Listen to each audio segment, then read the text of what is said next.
परम पिता परमेश्वर, हम आपका हृदय से धन्यवाद करते हैं। आप महान हैं, आप सामर्थी हैं, आप प्रेम का सागर हैं, दया की खान है। प्रभु, आपके अनुग्रह के लिए और उस प्रेम के लिए जो आपने अपने पुत्र के बलिदान के द्वारा समस्त मानव जाति के उद्धार के मार्ग के लिए जो सुसमाचार हमें भेजा है, उसके लिए आपका धन्यवाद करते हैं।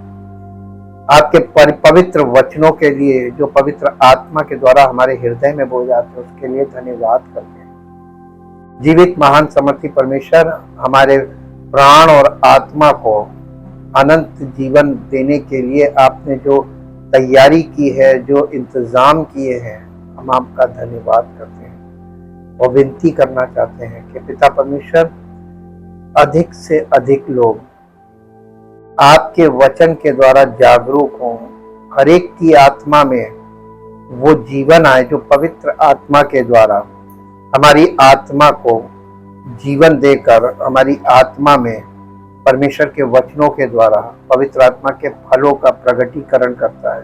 प्रभु, हम आपका धन्यवाद करते हैं कलीसिया के लिए, जहाँ पर प्रभु आप विश्वासियों के जीवन में अद्भुत आश्चर्य कर्म करते हैं और हर एक विश्वासी को नई सृष्टि बनाकर अपनी महिमा में प्रकट करते हैं। प्रभु, हम आपका धन्यवाद करते हैं, आदर और महिमा आपको देते हैं, क्योंकि प्रभु ये सब आपकी सामर्थ्य के द्वारा आपकी इच्छा और योजना के अंतर्गत संभव है।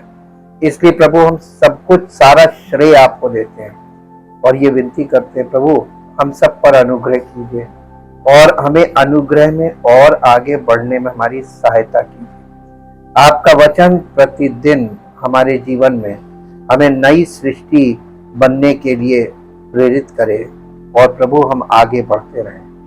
सारी महिमा आपको। इस प्रार्थना को प्रभु यीशु मसीह के पवित्र नाम से मांगते हैं, आमीन। सबको जय मसीह की। हम परमेश्वर का धन्यवाद करते हैं क्योंकि वो अद्भुत है, महान है और सामर्थी है। आज हम लोग आत्मिक धोखे के 3 सामान्य रूप के विषय में अध्ययन करेंगे और ये यीशु मसीह के द्वारा बताया गया है और ये हम धोखा खाने से कैसे बच सकते हैं। आज के युग में जिंदगी के हर क्षेत्र में केवल धोखा, आप चूके और आपको धोखा मिल जाएगा।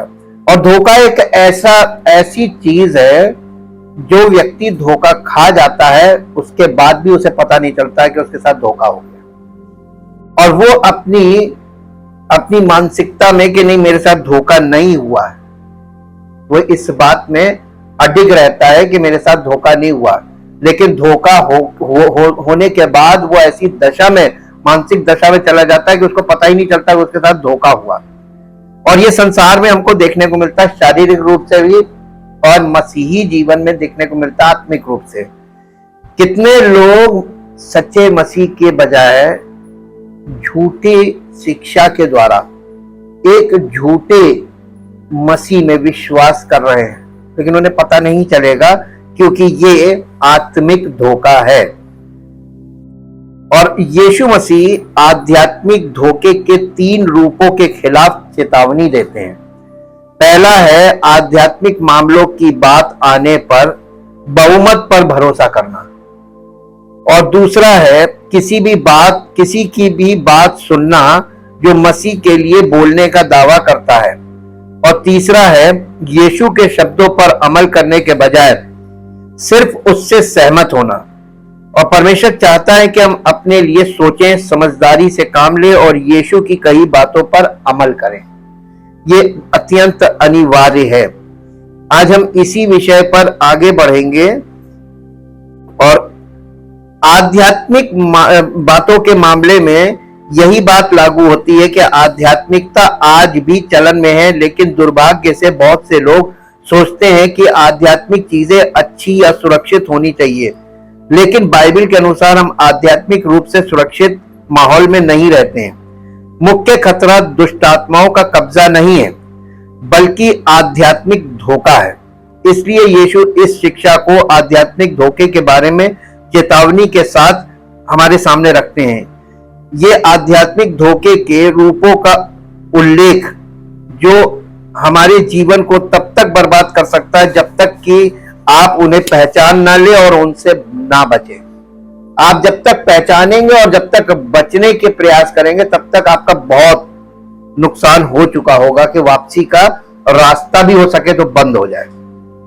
पहले पॉइंट में है आध्यात्मिक मामलों में बहुमत की राय पर भरोसा करना। आज ज्यादा से ज्यादा अन्य जाति के लोग, जब जो आसपास जितनी भी कलीसियाएं हैं, जितनी भी मसीही शिक्षाएं चल रही हैं जगह जगह पूरे शहर में, पूरे देश में, पूरी दुनिया में, ज्यादातर लोग जो बहुमत है उसको सच मानते हैं। लेकिन बाइबल के अनुसार बहुमत, चाहे संसार में बहुमत वाले, वो भी झूठे हैं, गलत हैं। परमेश्वर का वचन यही बताता है। और आप कलीसिया में आएंगे, मसीह में आएंगे, तो यहां पर भी जो बहुमत में लोग दिखेंगे आपको, वो गलत होंगे वचन के अनुसार, क्योंकि मसीह में बहुमत है ही नहीं और हो भी नहीं सकता है। बहुमत नहीं है। इसी बात में धोखा है। जब आप मैक्सिमम लोग जिधर की तरफ है आप उधर चले जाएंगे।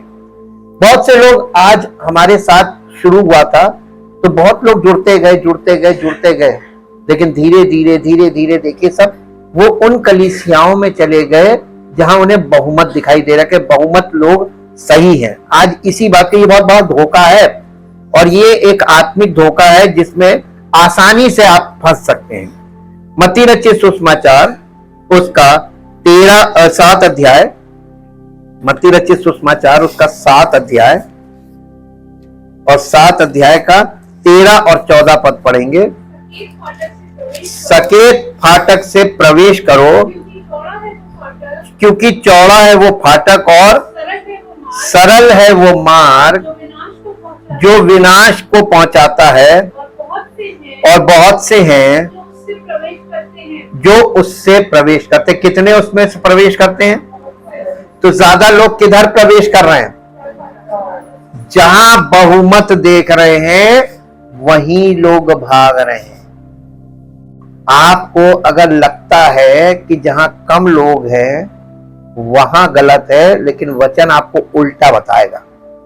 जहां कम लोग हैं वो जगह सही है, जहां ज्यादा लोग हैं, भीड़ की भीड़ लगी है, वो जगह गलत है। और इसीलिए आध्यात्मिक धोखे का पहला रूप जिसके खिलाफ यीशु हमें चेतावनी देते हैं वो है भेड़ चाल। भेड़ चाल का मतलब समझते हैं हमारे देश में कौन सी चाल? भेड़ चाल का मतलब क्या होता है?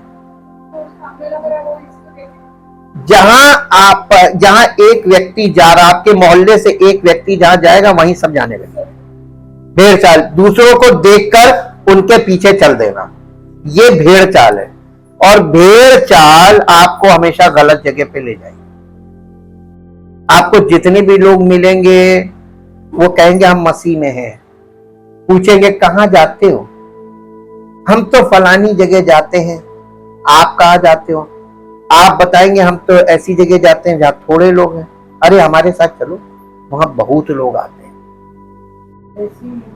ये भेड़ चाल है। और भेड़ चाल बिना किसी आलोचना के झुंड का अनुसरण करने की प्रवृत्ति जिसका हम हिस्सा हैं। लोग अपने आध्यात्मिक विश्वासों तक सावधानी पूर्वक जांच और जानबूझकर चुनाव करके नहीं, बल्कि अपने आसपास के लोगों से प्रेरणा लेकर पहुंचते हैं। कोई व्यक्ति आपको कहां ले जाके खड़ा कर दे, आप बस वहीं पे टिक जाएंगे कि ये आ गए। और यही हो रहा है। बहुसंख्यक लोकाचार के अनुरूप ढलने का एक सूक्ष्म लेकिन बहुत मजबूत दबाव होता है, जबकि ये कुछ क्षेत्रों में जैसे संगीत, स्वाद आदि में कोई बड़ी बात नहीं है। यीशु कहते हैं कि आध्यात्मिक विश्वासों के साथ ऐसा करने में बहुत खतरा है, क्योंकि किसी भी समय किसी भी समाज में बहुसंख्यक आम तौर पर आध्यात्मिक सत्य की प्रकृति के बारे में गलत होते हैं। बहुसंख्यक हमेशा गलत होते हैं बाइबल के अनुसार, परमेश्वर के वचन के अनुसार। आपको जब लगे कि ज्यादा लोग इधर जा रहे हैं, ज्यादा लोग ये कर रहे हैं, तो आपको लगेगा सही है। ये धोखा है। आपको धोखा देने के लिए शैतान क्या करेगा? यानी बहुसंख्यक लोगों के बीच में, जहां सब गलत कर रहे होंगे उनके बीच में आपको रहना है। अब आप बताइए कैसे रहेंगे?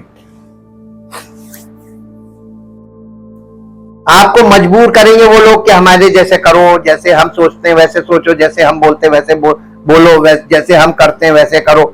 आपके लिए चुनौती है कि नहीं है? मसीही जीवन आराम से इधर उधर आपको दिखाई देगा? कहीं बाहर कहीं देखने को मिलेगा? क्योंकि ये हमारे भीतरी मनुष्यत्व का, हमारे मन में क्या है, हमारी बुद्धि क्या कह रही है, हमारा हृदय किस विचार परमेश्वर को किस नजरिए से देख रहा है, दृष्टिकोण हमारा क्या है, ये सब भीतर है। और आप दूसरे को समझाने की स्थिति में नहीं है, तो आप दूसरों से कभी भी अपना विश्वास खुलकर शेयर ना करें। मालूम क्यों? क्योंकि आप उनको अपनी बातों से संतुष्ट नहीं कर पाएंगे, लेकिन वो आपको और आपके विश्वास को बहुत बुरी तरीके से नुकसान पहुंचा देंगे। आपको सामाजिक तौर पर बहिष्कृत करके आपका अपमान करेंगे, ताकि आप उनके पाले में आ जाइए। ये ध्यान रखिए कि आपको किससे क्या नहीं कहना है और किससे क्या कहना है, कितना कहना है। जबकि यहां पर हम लोग देख रहे हैं कि ये खतरा है, क्योंकि किसी भी समय किसी भी समाज में बहुसंख्यक आम तौर पर आध्यात्मिक सत्य की प्रकृति के बारे में गलत होते हैं। इसलिए जो लोग वास्तव में सही रास्ते पर हैं, वे आम तौर पर अल्पसंख्यक होते हैं और झुंड के खिलाफ चलते हैं। जो बड़ा झुंड कर रहा है, बड़ी बड़ी कलीसियाओं में जहां भीड़ की भीड़ है, वहां जो किया जा रहा है हम लोग उसके उल्टा चलेंगे। जो थोड़े से लोग होंगे वो उल्टा चलेंगे, जो सही मार्ग में। तो ये पहचान मिलती है आपको कि आप सही जगह पे हैं कि गलत जगह पे। आप देख सकते हैं वचन में ही संकीर्ण मार्ग बाइबल के प्रकाशन के संदेश को संदर्भित करता है, जो यीशु मसीह में पूरा हुआ। आप इसे यीशु के सार्वजनिक सेवकाई में बहुत स्पष्ट रूप से देख सकते हैं। उद्धार प्राप्त करने के तरीकों पर बहुमत की राय दो मान्यताओं के इर्द गिर्द केंद्रित होती है: यहूदी होना और अच्छे काम करना। यह है, लोग सोचते हैं उद्धार मिलेगा अगर हम यहूदी बन जाएंगे और अच्छे काम करेंगे तो हम उद्धार मिल जाएगा। लेकिन अधिकांश रब्बियों ने सिखाया कि यहूदी पैदा होने से आपको स्वर्ग का अंदरूनी रास्ता मिल जाता है, जब तक कि आपने कोई भयानक पाप ना किया हो। अब्राहम नरक के द्वार पर। जब तक आप अनुष्ठानों और रब्बी परंपराओं का पालन करते हैं और बड़ी मुसीबत से दूर रहते हैं, तब तक आप अंदर थे। यहूदी छूट खंड पर भरोसा करने के खिलाफ यीशु और यूहन्ना की चेतावनी को हम देखते हैं। मत्ती रचित सुसमाचार अध्याय 3 और उसका 9 पद पढ़िए। मत्ती रचित पर अपने अपने मन में ये ना सोचो कि हमारा पिता अब्राहम है, क्योंकि मैं तुमसे कहता हूं कि परमेश्वर इन पत्थरों से अब्राहम के लिए संतान उत्पन्न कर सकता है। ये यूहन्ना बपतिस्मा देने वाला यहूदियों से बोल रहा था। लूका रचित सुसमाचार उसका 13 अध्याय, लूका रचित सुसमाचार उसका 13 अध्याय और उसका 13 अध्याय, लूका 13 अध्याय, 13 अध्याय का है 28, 29 और 30 3 पद है। वहां रोना और दांत पीसना होगा जब तुम अब्राहम और इसहाक और याकूब और सब भविष्यवक्ताओं को परमेश्वर के राज्य में बैठे और अपने आप को बाहर निकाले हुए देखोगे, और पूर्व और पश्चिम, उत्तर और दक्षिण और लोग आकर परमेश्वर के राज्य के भोज में भागी होंगे। बस हाँ 30, ठीक ठीक। और देखो कुछ पिछले हैं वे पहले होंगे, और कुछ जो पहले हैं वे पिछले होंगे। यानी बहुत से लोग जो पहले आए थे और धीरे से कलीसिया से किनारे हट गए, वो पीछे हो जाएंगे, और जो बेचारे बाद में आए थे कलीसिया में बने रहे वो आगे आ जाएंगे। ये कैसे होगा? ये लोग धोखा खाएंगे और वापस भागेंगे, गलत जगहों पर भागेंगे, बहुमत की ओर भागेंगे। तो ऐसा ही होगा। ये धोखा खाने के बाद तो आपका नुकसान कितना है? आपको आगे बढ़ने के बजाय आप उल्टा हो जाएगा। आप जितना पीछे भागेंगे उतना आप परमेश्वर से दूर होते जाएंगे। और इसीलिए यीशु द्वारा कर्म धार्मिकता की आलोचना मत्ती रचित सुसमाचार और उसका 5 अध्याय, मत्ती 5 अध्याय का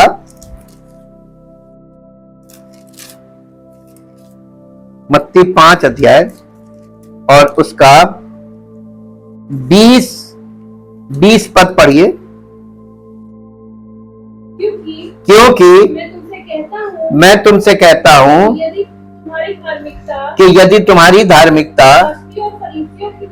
शास्त्रियों और फरीसियों की धार्मिकता से बढ़कर ना हो तो तुम स्वर्ग के राज्य में कभी प्रवेश ही नहीं कर पाओगे। इसका 48 पद पढ़ दीजिए, 48 वर्ष 5:48। इसलिए चाहिए कि तुम सिद्ध बनो जैसे तुम्हारा स्वर्गीय पिता सिद्ध है। और फरीसी और कर संग्रह करता यानी वसूल करने वाले, जो चुंगी लेने वाले के बारे में उनका आश्चर्यजनक निष्कर्ष देखिए यीशु मसीह का। लूका 18 अध्याय और उसका 14 पद। लूका 18 अध्याय और उसका 14 पद यहां इस प्रकार से है, लूका 18 अध्याय और उसका 14 पद। मैं तुमसे कहता हूं कि वो दूसरा नहीं परंतु यही मनुष्य कौन? चुंगी लेने वाला जिसको लोग पापी मानते थे, और एक फरीसी था जो अपने आप को धर्मी समझता था। दोनों प्रार्थना करने गए मंदिर में, और धर्मी की प्रार्थना, एक फरीसी की प्रार्थना और एक पापी चुंगी लेने वाले की प्रार्थना, दोनों का अंतर वहां पढ़ के देखिए। वो पापी कहने लगा, प्रभु मैं तो इस लायक नहीं हूं कि मैं अपने मुंह से आपका धन्यवाद कर सकूं, आपका नाम ले सकूं, मुझ पापी पर दया कीजिए। वही उसी को परमेश्वर ने धर्मी ठहराया। क्यों? किसके लिए आया था यीशु मसीह? पापियों के लिए। लेकिन पापी जब उसका मन फिरता है, जब वो पश्चाताप करता है तो परमेश्वर तुरंत अनुग्रह करता है। लेकिन एक धर्मी व्यक्ति जो अपने आप को धर्मी मान बैठा है, वो एक फरीसी मानसिकता में चला गया, परमेश्वर उसकी सुनता भी नहीं, उसको प्रत्युत्तर नहीं करता है और उसको धर्मी घोषित नहीं करता है। ये यीशु मसीह क्यों बता रहे थे? क्योंकि आज के युग में हर एक व्यक्ति आपको अपने आप को धर्मी बताने वाला मिलेगा और अपने आप को धर्मी जताने वाला मिलेगा। ये आपकी जातीय उत्पत्ति या आपका सापेक्ष नैतिक प्रदर्शन नहीं है जो ये निर्धारित करता है कि आप अनंत काल कहां बिताएंगे। ये ईश्वर के अनुग्रह के प्रस्ताव के प्रति आपकी प्रतिक्रिया है। क्या आप बाइबल के ईश्वर के सामने खुद को विनम्र करते हैं, स्वीकार करते हैं कि आपको उनकी क्षमा की आवश्यकता है और अपने पापों का भुगतान करने और आपको ईश्वर की स्वीकृति देने के लिए उनके पुत्र पर अपना भरोसा रखते हैं? इस संदेश के लिए यीशु और उनके अनुयायियों को बहिष्कृत और हाशिए पर रखा गया और सताया गया, लेकिन वे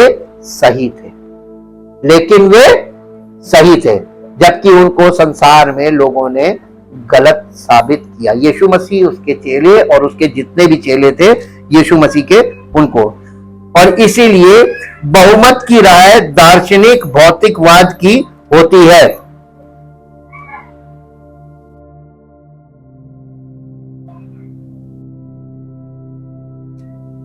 इसके विपरीत यीशु कहते हैं कि वे ही सकरा मार्ग हैं। यूहन्ना रचित सुसमाचार 14 अध्याय उसका 6 पद पढ़ दीजिए।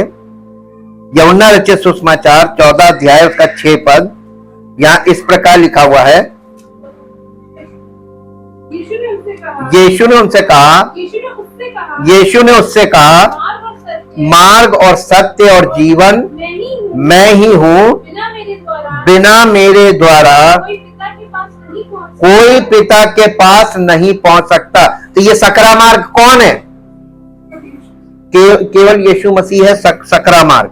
और उसने बताया कि इस मेरे बिना कोई पिता तक नहीं पहुंच सकता, क्योंकि केवल उन्होंने ही वो सिद्ध जीवन जिया है जिसका हमें परमेश्वर को दायित्व है। केवल उन्होंने ही परमेश्वर के विरुद्ध हमारे पापों के लिए प्रतिस्थापन यानी एवजी सब्स्टिट्यूशनरी डेथ यानी मृत्यु को मरा। यीशु मसीह हमारी जगह पर मरा, इसी को लिखा प्रतिस्थापन मृत्यु को मरा। केवल उन्होंने ही परमेश्वर के उद्धारकर्ता मसीहा के विषय में पुराने नियम की अनेक भविष्यवाणियों को पूरा किया। आप क्या करने जा रहे हैं? क्या आप उनके दावों और उनके सबूतों की जांच करने जा रहे हैं, या आप झुंड में ही बने रहेंगे? क्या होगा यदि आपने ये तय कर लिया है कि यीशु ही ईश्वर है, मुक्ति का सही मार्ग है? आध्यात्मिक धोखे के अभी भी दो बहुत ही खतरनाक रूप हैं जिनसे आपको जूझना होगा। यीशु हमें इनमें से पहले के बारे में बताते हैं। दूसरा नंबर है, जो कोई भी यीशु का प्रवक्ता होने का दावा करता है वो संभवतः अविश्वसनीय है क्या? आप किसी भी व्यक्ति को जो ये कह रहा है कि मैं प्रभु यीशु मसीह की ओर से सेवक हूं, मैं परमेश्वर का सेवक हूं और मैं यीशु मसीह के विषय में या परमेश्वर के विषय में आपको बाइबल से बताऊंगा, तो आप उस पर झट से भरोसा कर लेते, फट से।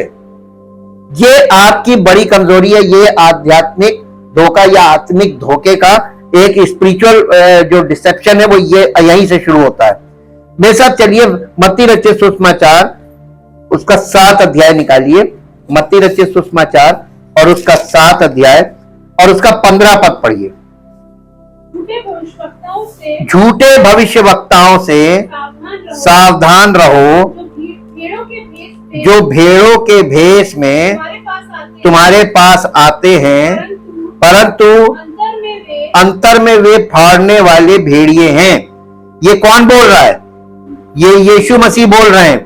और इसीलिए झूठे भविष्यवक्ता नकली मसीही सेवकों को संदर्भित करते हैं।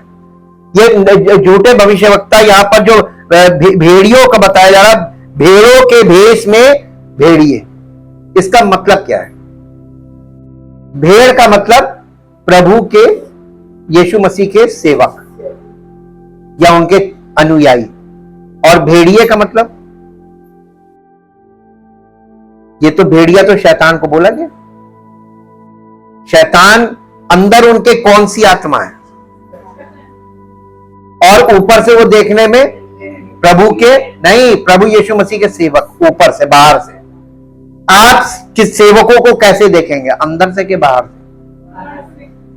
अंदर कैसे पता चलेगा? अरे हमने कल आपको बताया था शिक्षाओं से।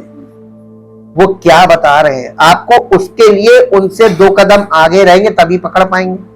और आपको बिल्कुल वचन के बारे में ABCD नहीं मालूम तो आप तो उनके खूंटी में बदल जाएंगे। और आपको जगह जगह जगह जगह जगह जगह गली गली गली गली आपको सेवक मिलेंगे। ये युग आ गया। ये इतने सेवक कहां से आ गए? इतने अचानक से इतने सेवक कैसे खड़े हुए? यीशु मसीह की बातों को याद कीजिए। मत्ती 24 में उसने क्या कहा था? अंत के दिनों में बहुतेरे भरमाने वाले आएंगे, जो झूठी शिक्षाओं के द्वारा लोगों को भरवाएंगे और अपने आप को मसीह का सेवक कहेंगे, और झूठे मसीह और झूठे उपदेशक उठ खड़े होंगे। अंत के दिनों का ये बिल्कुल ये सबसे स्पष्ट चिन्ह है, और ये आपको बहुत आसानी से दिखना चाहिए। चारों तरफ लोग आपको देखने को मिलेंगे, गली गली लोग आराधना कर रहे हैं, जमा हो रहे हैं, लेकिन वो किस प्रकार की शिक्षा में हैं, उस झुंड के लोगों से मिलिए, आपको पता चल जाएगा वहां पे क्या चल रहा है। यही यहां पर यीशु मसीह समझा रहे हैं। और वो कह रहे हैं कि जो लोग भेड़ों के भेष में भेड़ियों की तरह यीशु के अनुयायी या प्रवक्ता होने का दिखावा करते हैं, लेकिन वास्तव में धोखेबाज हैं, जो लोगों को गुमराह करते हैं। वास्तव में वे आम तौर पर खुद को धोखा देते हैं। 7 अध्याय का 21, 22 और 23 पद पढ़ दीजिए। 7 अध्याय का, मत्ती 7 अध्याय का 21, 22, 23। जो मुझसे हे प्रभु कहते हैं, उनमें से हर एक स्वर्ग के राज्य में प्रवेश ना करेगा, परंतु वही प्रवेश करेगा जो मेरे स्वर्गीय पिता की इच्छा पर चलता है। उस दिन बहुत से लोग मुझसे कहेंगे, हे प्रभु, क्या हमने तेरे नाम से भविष्यवाणी नहीं की और तेरे नाम से दुष्ट आत्माओं को नहीं निकाला और तेरे नाम से बहुत से आश्चर्य कर्म नहीं किए? तब मैं उनसे खुलकर कह दूंगा, मैंने तुमको कभी नहीं जाना। हे कुकर्म करने वालों, जिनको तो वहां पर खुला जवाब मिल जाएगा, जो इनके साथ इनके अनुयायी होंगे वो कहां जाएंगे? यीशु मसीह ने कहा था, यदि अंधा अंधे को मार्ग दिखाएगा तो दोनों कहां जाएंगे? और आपको ये दिखाते हैं कि जो लोग ऐसे सेवकों को फॉलो करेंगे, उनका परिणाम मत्ती में ही दिया हुआ है। मत्ती 25 अध्याय में आ जाइए। मत्ती रचित सुसमाचार 25 अध्याय 25, चैप्टर 25, चैप्टर 25, 23, 24, 25 और इसका वर्ष 41 पढ़िए। तब वो बाईं ओर वालों से कहेगा, हे शापित लोगों, मेरे सामने से उस अनंत आग में चले जाओ, जो शैतान और उसके दूतों के लिए तैयार की गई है। बस किसके लिए? तो ये शैतान के दूत जो शिक्षा देंगे और वो शैतान के आपको अनुयायी बना लेंगे। और इसी के विषय में परमेश्वर पिता, पुत्र और पवित्र आत्मा बाइबल में लगातार इस विषय में बहुत ज्यादा बोला गया है। बाइबल धोखे के बारे में, झूठी शिक्षा के बारे में, झूठे उपदेशकों के बारे में, झूठे भविष्यवक्ताओं के बारे में जितना ज्यादा बोला गया है, इतना तो और किसी विषय पर बोला ही नहीं गया है।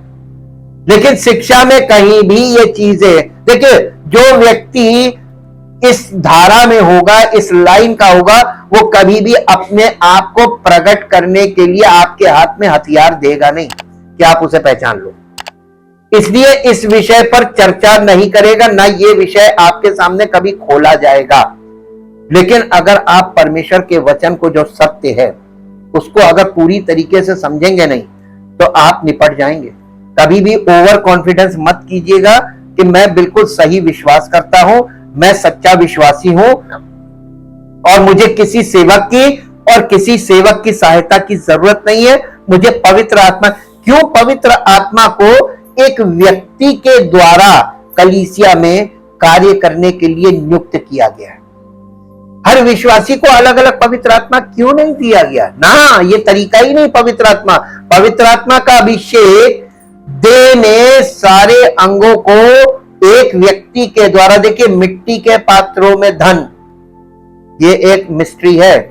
और पवित्र आत्मा वो धन है जो मिट्टी के पात्र यानी एक सेवक के अंदर होता है शारीरिक रूप से, और वहां से वो कलीसिया के सब लोगों में उंडेला जाता है। एक आपको दर्शन याद है, एक बाइबल में पुराने नियम में एक किस्सा है।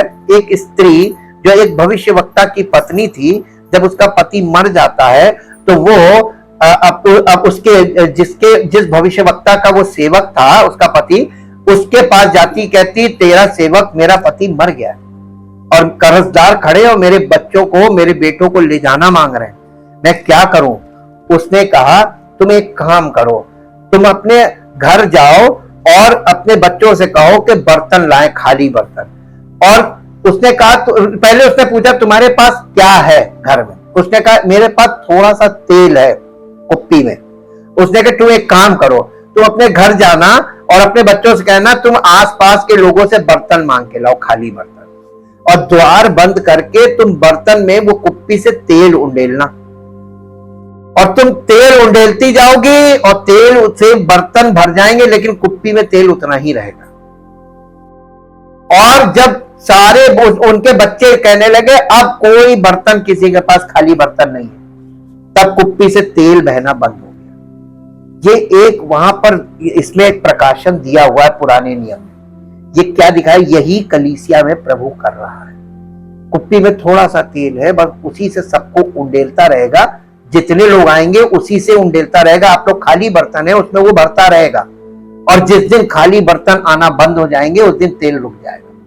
यही काम कलीसिया में पवित्र आत्मा के द्वारा परमेश्वर कर रहा है, लेकिन लोगों को नहीं समझ में आएगा क्योंकि उनके पास आत्मिक समझ नहीं है, वचन के प्रति वो समझदार नहीं है।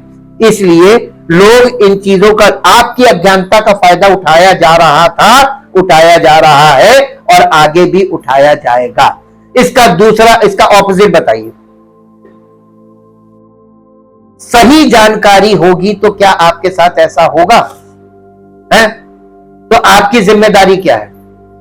सटीक और सही जानकारी प्राप्त करने में मन लगाना। आप पढ़े लिखे नहीं, कोई बात नहीं, कलीसिया में पढ़े लिखे लोगों की जरूरत नहीं है, कलीसिया में समझदार लोगों की जरूरत है। आपको समझदार होना चाहिए, आप वचन सुनकर उसको समझ सकते हैं और आपके पास पहचानने की सामर्थ्य आ जाएगी, प्रभु देगा। यहां पर यही बात हम लोग देख रहे हैं कि वो भेड़ियों के भेष में आएंगे और ये करेंगे, लेकिन वास्तव में वे धोखेबाज हैं जो लोगों को गुमराह करते हैं। और हम लोगों ने यहां पर देखा कि उनके साथ प्रभु यीशु मसीह क्या करेगा। वे यीशु को प्रभु कहते हैं, वे उसके नाम और उसके वचन से प्रचार करते हैं, उनमें से कुछ तो उसकी शक्ति का दावा करके चमत्कारी कार्य भी करते, फिर भी वे यीशु के नहीं हैं और उसके काम को नष्ट कर देते हैं। अब आप सुन रहे हैं यीशु मसीह क्या बता रहा था? वो चमत्कार भी करेंगे और आपकी कमजोरी क्या है? चमत्कार। आप कहां फंसेंगे? शैतान को मालूम, शैतान आपको वहीं काउंटर करेगा जहां पे आप अज्ञानता में हैं। आपको वचन की प्रॉपर नॉलेज होनी चाहिए। यीशु ने भविष्यवाणी की थी कि उसके दो आगमनों के बीच का पूरा समय झूठे भविष्यवक्ताओं की निरंतर धारा द्वारा चिन्हित होगा। यानी यीशु मसीह का पहला आगमन और यीशु मसीह का दूसरा आगमन जो होने वाला, इसके बीच का पीरियड, ये धोखा, आध्यात्मिक धोखे का समय होगा। और अंत के समय में ये धोखा बहुत भयानक हो जाएगा। मालूम क्यों भयानक होगा? क्योंकि जहां आप नहीं सोचते हैं वहीं पर यह भयानक होगा, यानी कलीसियाओं में। लोग सोचते हैं संसार में तो धोखा है, कलीसिया में जाएंगे तो नहीं मिलेगा, लेकिन अंत के दिनों में कलीसिया में सबसे बड़ा धोखा होगा। आध्यात्मिक धोखा आपको कलीसिया में जो मिलेगा वो तो बाहर भी नहीं होगा। और यही ग्रेट डिसेप्शन बताया गया है, जिसके लिए अभी झूठी कलीसियाएं झूठी शिक्षाओं के द्वारा लोगों का मेंटल प्रिपरेशन कर रही हैं, स्टेज तैयार कर रही हैं झूठे मसीह के लिए। अब आपको मालूम है यीशु मसीह जो सच्चा मसीह, उसके आने से पहले कौन आएगा? झूठा मसीह। झूठा मसीह, एंटी क्राइस्ट बोलकर आप एक टेक्निकल वर्ड में फंस जाएंगे और उसकी सही पिक्चर आपको नहीं मालूम। क्राइस्ट का विरोधी यानी विपरीत, opposite of Christ is called antichrist, मसीह विरोधी। वो होगा कौन? हूबहू मसीह के डुप्लीकेट कॉपी। कैसे पहचानेंगे लोग? जब पहले से शिक्षा में वो उसके आने से पहले उसकी शिक्षा दे रहे हैं ना, तो दो प्रकार की कलीसियाएं चल रही, एक झूठी और एक सच्ची। कौन सी ज्यादा मात्रा में है? अब आपको समझ में आ गया मेजॉरिटी कलीसियाएं क्या है। क्यों? क्योंकि वहां पे झूठी शिक्षा बहुत जबरदस्त तरीके से चल रही है। और ऐसा नहीं है, सच्ची कलीसिया बहुत दुर्लभ है, उसको आपको खोजना पड़ेगा। अगर आप यीशु मसीह को खोजना चाहते हैं तो आपकी खोज की शुरुआत होगी एक सच्चे मसीही सेवक की, जिसके द्वारा आपको सत्य का आत्मा मिलेगा और जिसके द्वारा आपको सच्चा प्रभु मिलेगा और सच्ची शिक्षा मिलेगी, उसके बाद सच्चा प्रभु। तब आप पहचानेंगे कि ये सच्चा मसीह है। और जब आप वहां पर सच्ची कलीसिया में जाएंगे तो वहां पे आपको बहुत कुछ ऐसा नहीं होगा कि जो आपको आकर्षित करे कि आप वहां पर बार बार जाने की इच्छा करें। लेकिन जो जहां पर झूठी शिक्षा चल रही है वहां पर आपके उठने बैठने के इंतजाम से लेकर खाने पीने का हर चीज का प्रॉपर इंतजाम होगा ताकि आप बार बार जाना पसंद करें। चुनाव आपको करना है, आप कौन सी जगह चुनना पसंद करेंगे। पहली सदी की कलीसिया एक वरांडे में हुआ करती, आज आपको सच्ची कलीसिया कहां मिलेगी? एयर कंडीशन्ड ऑडिटोरियम में या कहीं छोटी सी जगह पर? आपको निर्णय लेना है, समझदारी आपकी काम करेगी, बचना आपको है। और इसीलिए ये यीशु मसीह ने बता दिया था कि उसके सेकंड कमिंग से पहले, फर्स्ट कमिंग के बाद और सेकंड कमिंग से पहले ये समय होगा झूठी शिक्षाओं का और झूठे मसीहों का और झूठी कलीसियाओं का। मत्ती रचित सुसमाचार के 24 अध्याय का 11 पद पढ़ दीजिए। मत्ती रचित सुसमाचार 24 अध्याय का 11 पद, यहां इस प्रकार से लिखा है, बहुत से कितने, अरे सच्चे नहीं होंगे इतने, सच्चे बहुत मुश्किल से तैयार करता प्रभु। बहुत से झूठे मसीह उठ खड़े होंगे और कितनों को, जंगली बीज का दृष्टांत फिर आपको याद दिला रहे, फिर से घर में जाके पढ़िएगा, रिपीटेडली पढ़ते रहिएगा। जंगली बीज के दृष्टांत में गेहूं का दाना और जंगली दाना, अगर आप दोनों को सामने रख लें,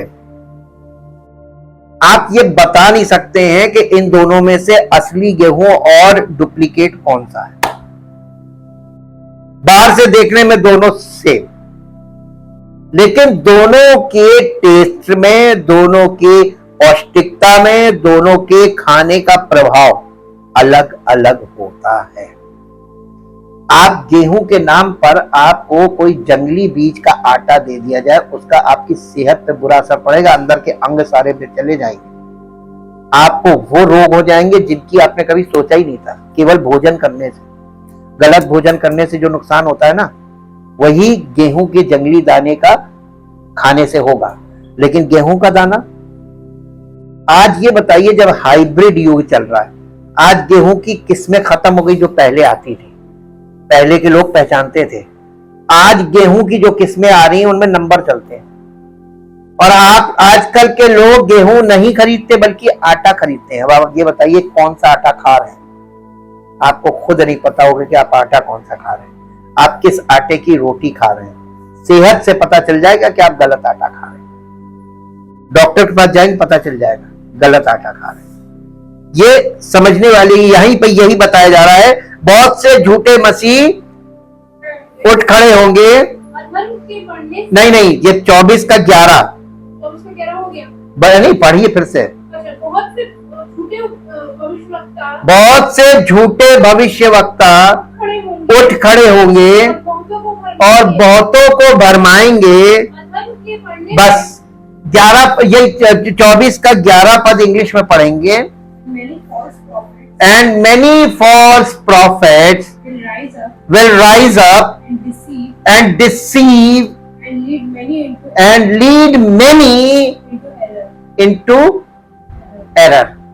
त्रुटियों में आप ये जो शिक्षाएं चल रही हैं जगह जगह, मसीही प्रचार यूट्यूब से लेके हर जगह, इनमें त्रुटि आप पकड़ना आपके बस की बात नहीं। ये चैलेंज स्पिरिचुअल चैलेंज है।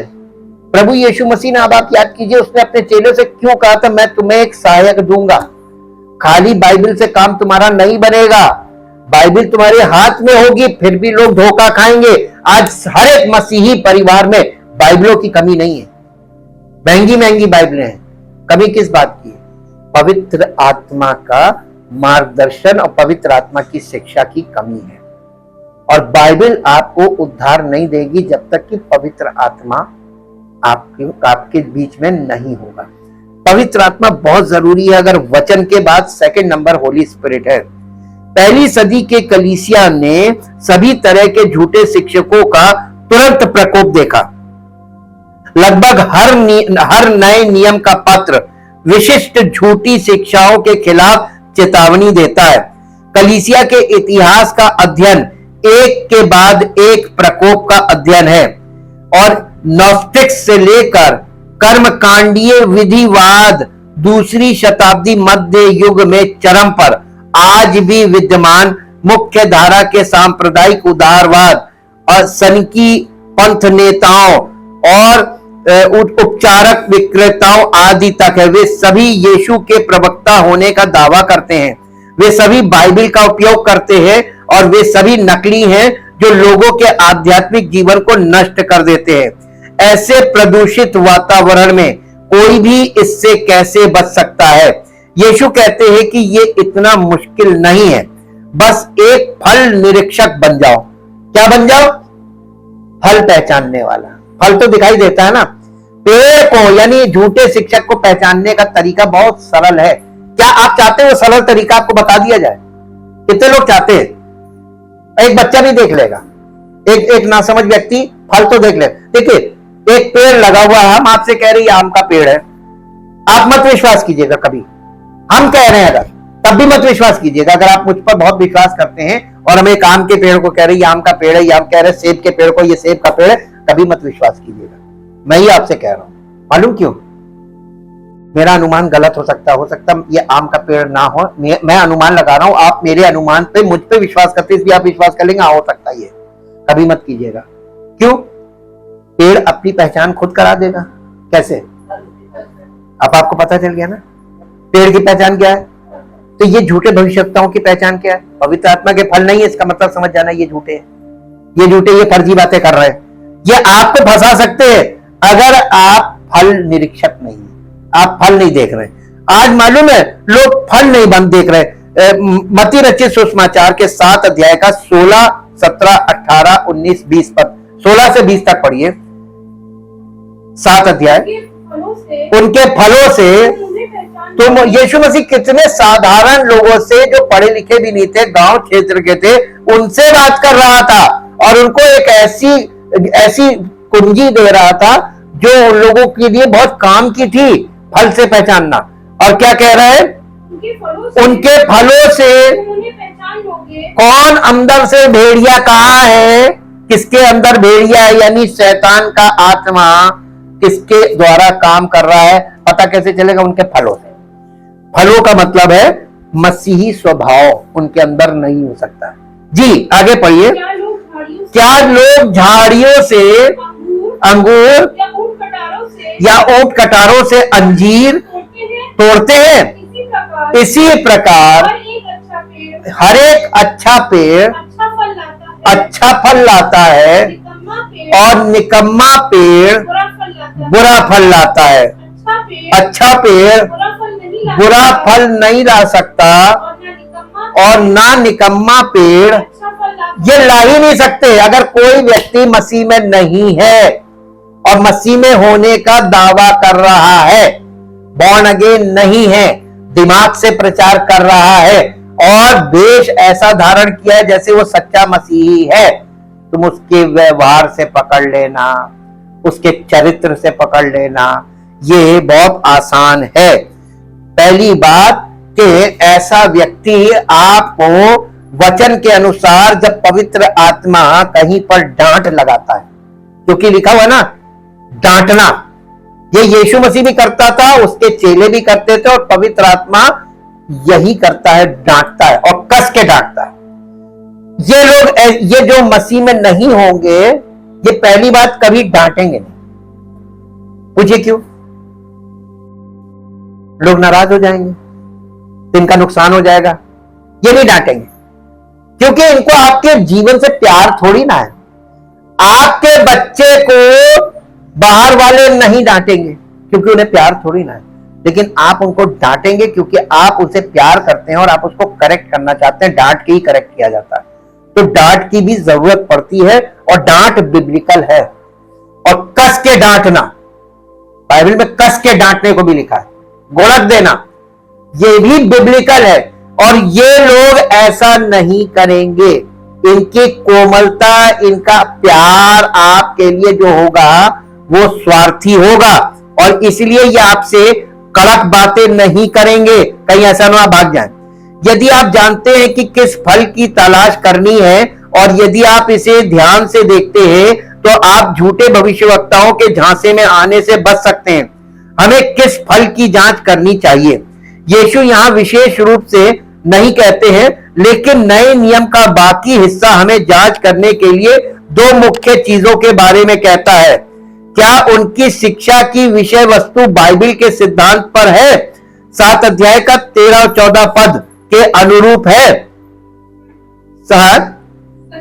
सकेत फाटक से प्रवेश करो, क्योंकि चौड़ा है वो फाटक और सरल है वो मार्ग।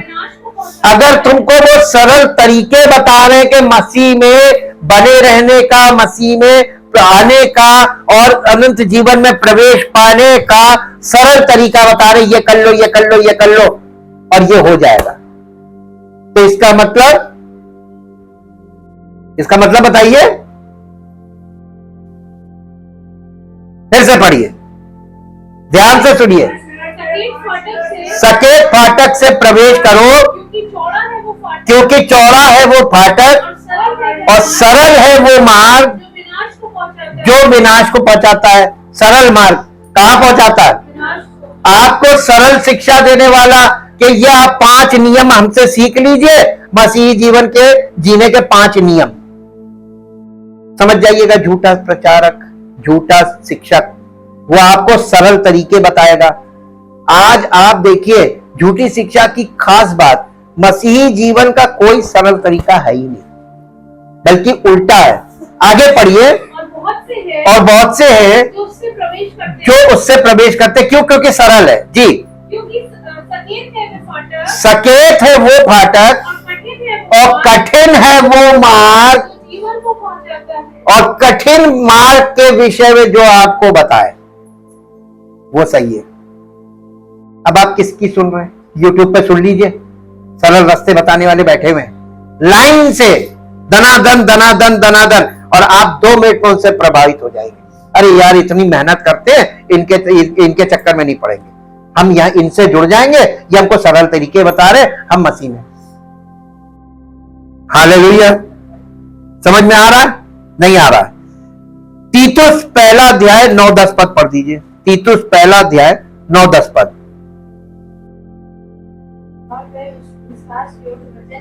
और वे विश्वास योग्य वचन पर जो धर्म उपदेश के अनुसार है, स्थिर रहे, के खरी शिक्षा से उपदेश दे सके और विरोधियों का मुंह भी बंद कर सके। ये इंग्लिश में पढ़ दो बेटा। He must hold fast to the sure and trustworthy word upon of God as he was taught it, so that he may be able more to give stimulating instructions and encouragement in sound wholesome doctrine, and to refute and convict those who contradict and oppose it। यानी आपकी शिक्षा ऐसी हो जिससे झूठी शिक्षा को लोग पहचानने लगे, झूठे शिक्षक को पहचानने लगे, मसीह विरोधी शिक्षा को, बाइबल के अगेंस्ट जो शिक्षा है उसको मसीही विश्वासी लोग पहचानने लगे। ऐसी शिक्षा दो, ये बताया जा रहा है। और इसीलिए क्या वे यीशु के पूर्ण ईश्वरत्व की पुष्टि करते हैं या वे उसे भटकते हुए ऋषि कई अवतारों में से एक आदि के रूप में कमतर रखते हैं? क्या वे पुष्टि करते हैं कि उद्धार केवल यीशु के माध्यम से है या कि वो कई तरीकों में से एक है? क्या वे पुष्टि करते हैं कि उद्धार केवल विश्वास के माध्यम से अनुग्रह ही से होता है या वे अनुष्ठान पालन अच्छे काम आदि को जोड़ते हैं? क्या वे शास्त्र के प्रति उच्च दृष्टिकोण रखते हैं या वे अन्य पुस्तकों या शिक्षाओं को अंतिम मानक के रूप में पेश कर रहे हैं? क्या उनकी जीवन शैली की नैतिक गुणवत्ता बाइबल की आवश्यकताओं के अनुरूप है? तीतुस पहले अध्याय का 6 से 8 पद पढ़ दीजिए। जो निर्दोष हो, एक ही पति के पति हो, जिनके बच्चे विश्वासी हो, और उनमें निरंकुशता का दोष ना हो, क्योंकि परमेश्वर के सेवक को परमेश्वर का भंडारी होने के कारण निर्दोष होना चाहिए। यानी उनको आप यह नैतिक तौर पर भी चेक कर सकते हैं, उनके कैरेक्टर को। क्या वे यौन शुद्धता की पुष्टि करते हैं और उसका अभ्यास करते हैं या वे धोखेबाज हैं? क्या वे पैसे के मोह से मुक्त हैं या वे ढेर सारा पैसा कमा रहे हैं और ऐशो आराम से जी रहे हैं? क्या वे लोगों के साथ सम्मान और नम्रता से पेश आते हैं और क्या वे जवाबदेह हैं या वे अत्याचारी हैं? क्या वे अपने निर्णयों में निष्पक्ष और न्यायपूर्ण हैं या वे पक्षपात करते हैं? वैसे उन्हें दोनों टेस्ट पास करने होंगे। आपको ऐसे किसी भी शिक्षक पर संदेह होना चाहिए जो इन क्षेत्रों में जवाबदेही का विरोध करता है, और इसी तरीके से ये फल निरीक्षण में हमको चेक करना है। और इसलिए इसका तीसरा पॉइंट आता है, यीशु की शिक्षा को समझना और उससे सहमत होना पर्याप्त है क्या? आइए यीशु को आध्यात्मिक धोखे के एक और रूप के बारे में सुने। 7 अध्याय का 24 से 27 पद तक पढ़ दीजिए। मत्ती 7 24 से 27। 24 से 27। हाँ, इसलिए जो कोई मेरी ये बातें सुनकर उन्हें मानता है वो उस बुद्धिमान मनुष्य के समान ठहरेगा जिसने अपना घर चट्टान पर बनाया और मेघ बरसा और बाढ़ें आई और आंधियां चली और उस घर से टकराई, फिर भी वो नहीं गिरा क्योंकि उसकी नींव चट्टान पर डाली गई थी। परंतु जो कोई मेरी ये बातें सुनता है और उन पर नहीं चलता वो उस निर्बुद्धि मनुष्य के समान ठहरेगा जिसने अपना घर बालू पर बनाया और मेघ बरसा और बाढ़ें आई और आंधियां चली और उस घर से टकराई और वो गिर का सत्यानाश हो गया।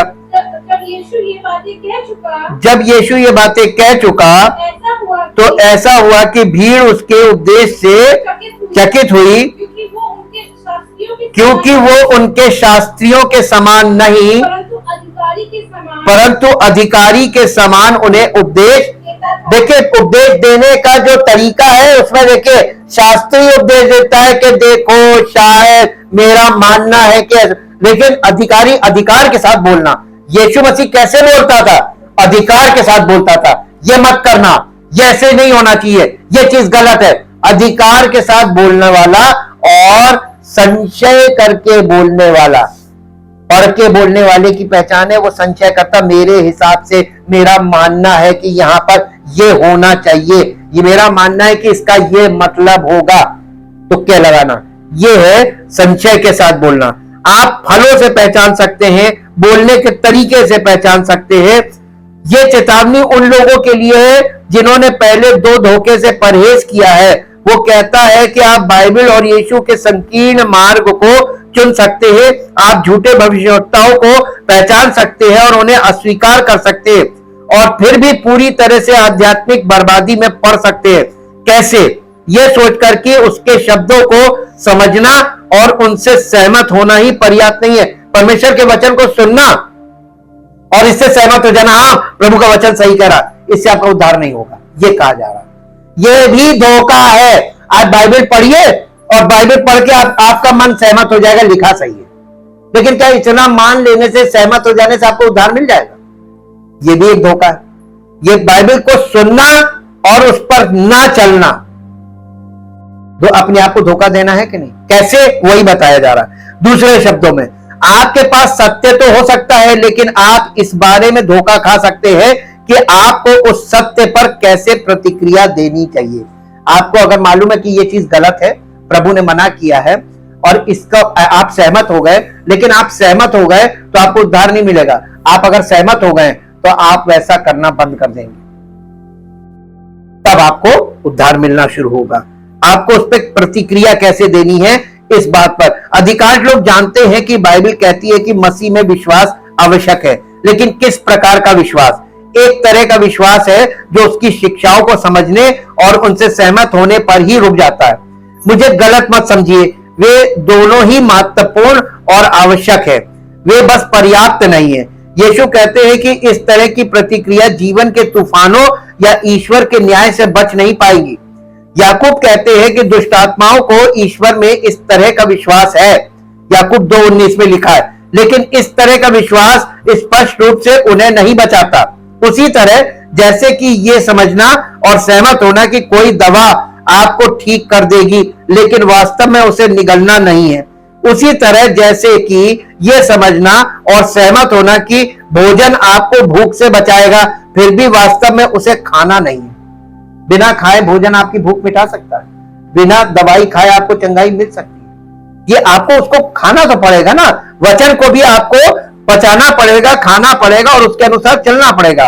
और इसीलिए आज हम ये बात देख रहे हैं कि आप यीशु पिछले कुछ समय से हम लोग इसी धोखे के विषय में अध्ययन करते आ रहे, आध्यात्मिक धोखा। और अब हम लोग इस बिंदु पर पहुंच गए हैं कि हम लोग इस बात को देखें कि हम कहां पर चूक रहे हैं, और इस सच्चाई में से कोई भी आपको वास्तव में लाभ नहीं पहुंचाएगी। आपको वास्तव में उन्हें पुकारने और उन्हें अपनी मृत्यु के माध्यम से आपको क्षमा करने, आपके दिल में आने और आपके जीवन का नेतृत्व करने आदि के लिए कहने की जरूरत है। आप जब ऐसा करेंगे तो आपका जीवन स्वयं मसीह की नींव पर लंगर डालेगा, और कोई भी तूफान चाहे कितना भी भयानक क्यों ना हो, आपको उनसे और उस अनंत जीवन से अलग नहीं कर पाएगा जो वे आपको देते हैं। और इसलिए आज हम लोग इसी पॉइंट पर यहां पर रोकेंगे। और अब से हमेशा याद रखिए, केवल सुनने वाले मत बनो, अपने आप को धोखा देने वाले मत बनो, क्योंकि एक दिन ऐसा आएगा कि यही धोखा तुमको अनंत दंड में पहुंचा देगा। परमेश्वर के वचन को सुनो और तुरंत उसको अपने जीवन में लागू करो। Thank you, thank you, thank you Lord. जीवित और महान समर्थी परमेश्वर, आपके पवित्र वचनों के लिए और इस पवित्र आत्मा के द्वारा दी गई इस समझ के लिए कि हम किस प्रकार झूठी शिक्षाओं में पढ़कर, झूठी कलीसियाओं में, झूठे सेवकों के चक्कर में पढ़कर अपने अनंत जीवन को खो देते हैं और प्रभु के मार्ग से भटक जाते हैं, जैसा कि बहुत ज्यादा बड़े रूप में ये संसार में हो रहा है।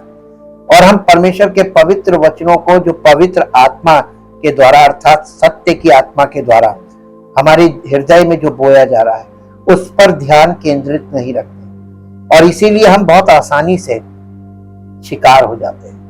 हम आपका धन्यवाद करते हैं कि आपने कलीसियाओं को सबसे ज्यादा शिक्षा सैटेनिक डिसेप्शंस के बारे में ही दी है, क्योंकि अंधकार की शक्तियां आज लोगों को बड़ी मात्रा में, बड़े पैमाने पर धोखा देने में लगी हुई हैं, ताकि मसीह के राज्य से लोगों को मोड़कर शैतान के राज्य की ओर प्रवेश कराया जाए। प्रभु, हम आपका धन्यवाद करते हैं आपके पवित्र वचनों के लिए, और सत्य की आत्मा हमारे बीच में आपके पवित्र वचन जो सत्य है उसको प्रकट करने का काम कर रही है, और सत्य की ज्योति हमारे बीच में प्रकट रूप से हमारे जीवन में, हमारे हृदय में प्रकट हो रही है, जो हमें हमारे आत्मिक जीवन में मार्ग दिखा रही है। प्रभु, हम आपका धन्यवाद करते हैं, और आपका धन्यवाद करते हुए इन सब बातों को आज जीवन में ग्रहण करते हैं। हम केवल सहमत नहीं है, हम इनको ग्रहण करते हैं और इनके अनुसार चलने के लिए तैयार हैं। आपका अनुग्रह हम पर बना रहे, हम सब पर बना रहे, ताकि हम आपके पवित्र मार्गदर्शन में चलकर आपकी महिमा के योग्य बने और सारी महिमा आपको मिले। प्रभु यीशु मसीह के पवित्र नाम से मांगते हैं, आमीन। Praise the Lord.